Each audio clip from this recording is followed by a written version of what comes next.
It's been a wild, wild ride. So no matter what happens for the rest of this season or with Off the Hook Sports into the future, we will never forget this week.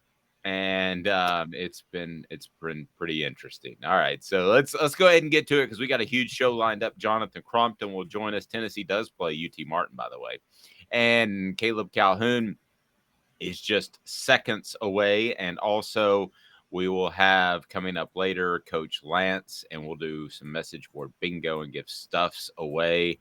And Brittany's exactly right. I'm just glad we have UT Martin this week, much needed. That's what she said.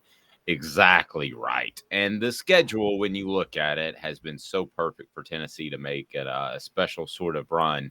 You had an off week after an emotional win against Florida. You start doing the checkoff games, Amanda, of games that Tennessee's definitely going to win with the non-conference games like UT Martin and such in the Ball States of the world. You're sitting at a spot where 10 wins would be a little bit of a letdown. If Tennessee went 10-2, that would be a little bit of a letdown. Pump the brakes. Pump the brakes. I Like, I agree. don't think it would be a little bit of a letdown. I said 10-2 at the beginning of the season. That was my prediction, and Yeah. I was the highest on the Tennessee bandwagon, I guess, or I saw the most potential, I thought. But even then, at the beginning of the season, everybody was like, "Whoa, calm down, lady. Like 10-2 is ridiculous." And now we're sitting here going, "Well, could Tennessee go undefeated?" Like, I mean, that is it going through everyone's mind? I believe that it is. So if everybody just chill for just a moment. Let's just enjoy where you are at the like right now. Just enjoy it. Let's not get crazy. Yes, enjoy it. That's a good way of putting it. Okay, so let's get to the down and dirty at 30. It's brought to you by Honeybee Coffee. And Amanda, Honeybee Coffee is tremendous. And you're drinking some as we speak. The down and dirty at 30 brought to you by Honeybee Coffee, with locations all over Knoxville.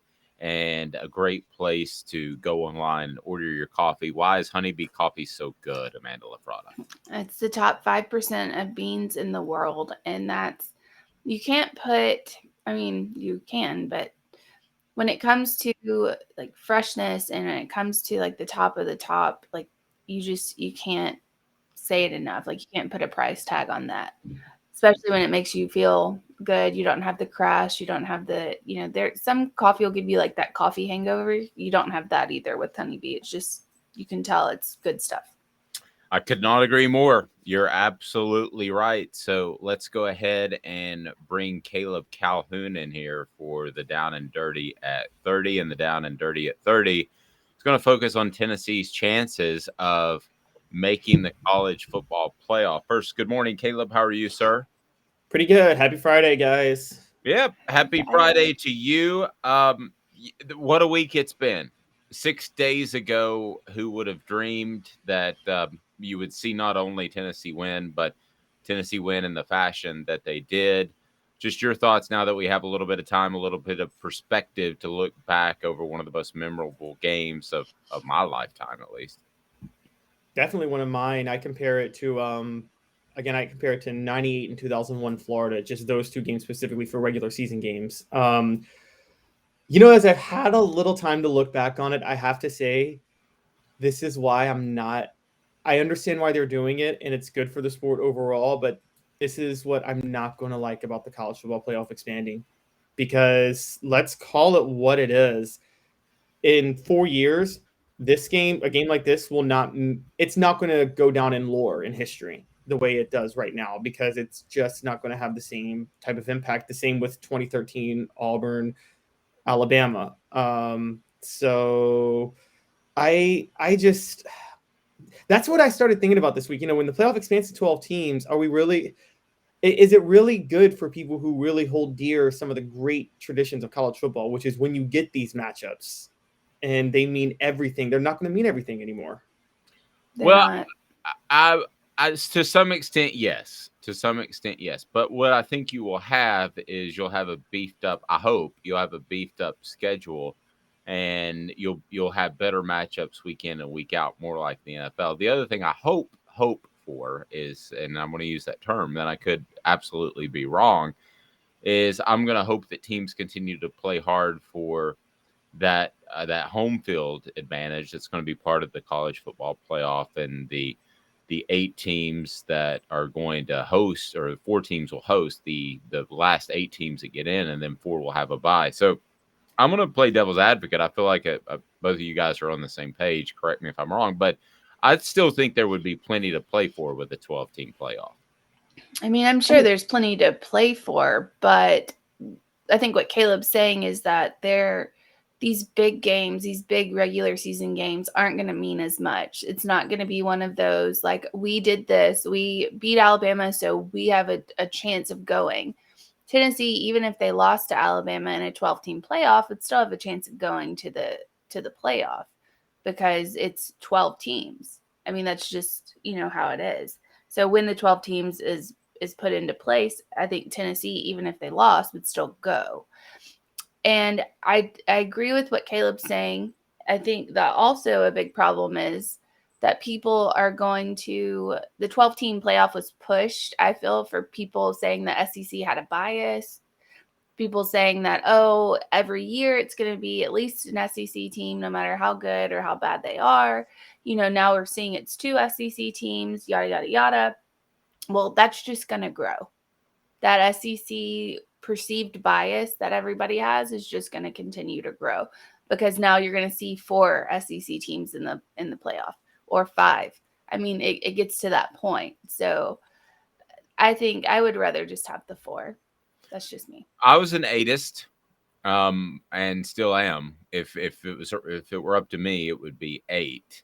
But I'm okay with 12. I'm okay. I think what's going to be offset in December, or into January, I guess I should say, I think will be more than enough. Now, this was a special win, and maybe it's not as special for either side, because you're Alabama and you're like, I could still get in the playoff.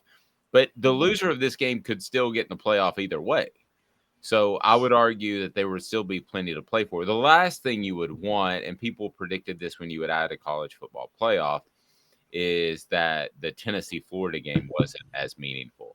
It was still real meaningful, guys. I mean, either team could have lost that game and still climbed into the college football playoff, but it was meaningful for tradition and a number of different reasons. So I don't think all that gets thrown out the door, Caleb. I don't. Now, I can be proven. I mean, my question, though, Dave, is name your last memorable NFL regular season game. Not playoff game, regular season game. That's fair. True. I actually can answer it, and it would only bolster your point, and it would be way back in 1992, when Emmitt Smith suffered the shoulder injury, and he ended up playing through the game, and it was significant because, hey, they got a bye out of that, which got him healthy, and they beat the Giants in that game, and they were able to get healthy or have a home field advantage. I can't remember which one. So it kind of bolsters both of our points, I guess. But that would be the last regular season game, and that was 1992. Yeah, see, it's exactly. Now, maybe it is a pro versus college thing, because college basketball, number 2 versus number 1 never matters. And I actually do remember some 2 versus 1 games that were in the regular season in college basketball. Tennessee, Memphis being one of those in 2008. But yeah, that's where I'm at. I kind of find it funny, though, that I'm the youngest one on here, and I'm the most traditionalist, because I got to be honest with you, I didn't even like the 14 playoff. I even thought the BCS took it too far. I thought the solution to the playoff back in the 90s, the whole goal was just to make sure you get the 2 best teams playing each other in the end. I thought they should just go back to the Conference Bowl tie-ins, Big 10, Pac-12 Rose Bowl, SEC Sugar Bowl, I guess Big 12 Fiesta Bowl, Cotton Bowl, whatever. Just play the bowl games and then just rank the top 2 teams and have a national championship after that. Just do a +1. Kevin says it gives Cinderella a chance at the big one. It does. Cinderella's never going to win the big one, Kevin. Sorry. Well, yeah, and to that point, Kevin, a Cinderella, you just don't see teams up and win very often that are outmatched in football. Football is the ultimate sport that usually the better team wins, right? I mean, Yeah, most it's of the actually, time.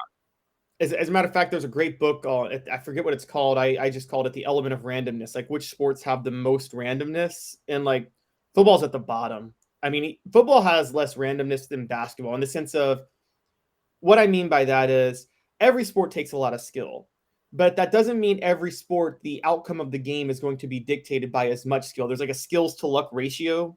Like baseball and hockey take a lot of skill, but one baseball game or one hockey game is 70% luck at any level. Whereas I think football is about, I would say like 60-40. Football is more skill to luck. That's actually the problem with the NBA is the NBA is close to football in terms of skills to luck ratio. So I think NBA has more skill than luck in a game to game basis. So when you do a 7-game series, the better team, it's the opposite problem. The better team always wins. And I feel like you need some randomness, but not so much randomness like what baseball's doing now, where you have a 12-team playoff and somebody with 85 wins can back in to go to the World Series. I think that's bad for the sport too.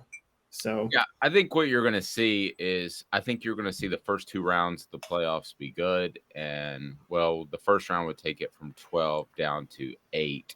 So I think you're going to see good games there. I think you're going to see good games from 8 down to 4 in the middle games, which would be the 4-5, the 3-6. I think you're going to see good games there. I still think the 1s and 2s of the world are probably going to pound the 7s and the 8s of the world, which is what we have essentially seen with the 1s versus 4s and the 2 versus 3s. Boy, that's a lot of numbers. But that's essentially what we have seen to this point. I think you're going to continue to see that. Caleb, his appearance is brought to you by Alice Nest Barbecue, Alice Nest Barbecue in beautiful Ottawa, and they have all the barbecue supplies you could possibly need. Alice Nest Barbecue has it all, so certainly check them out. The rubs, the sauces, and the Green Mountain grills that are fantastic. Tell them Off the Hook Sports sent you. I would certainly appreciate that.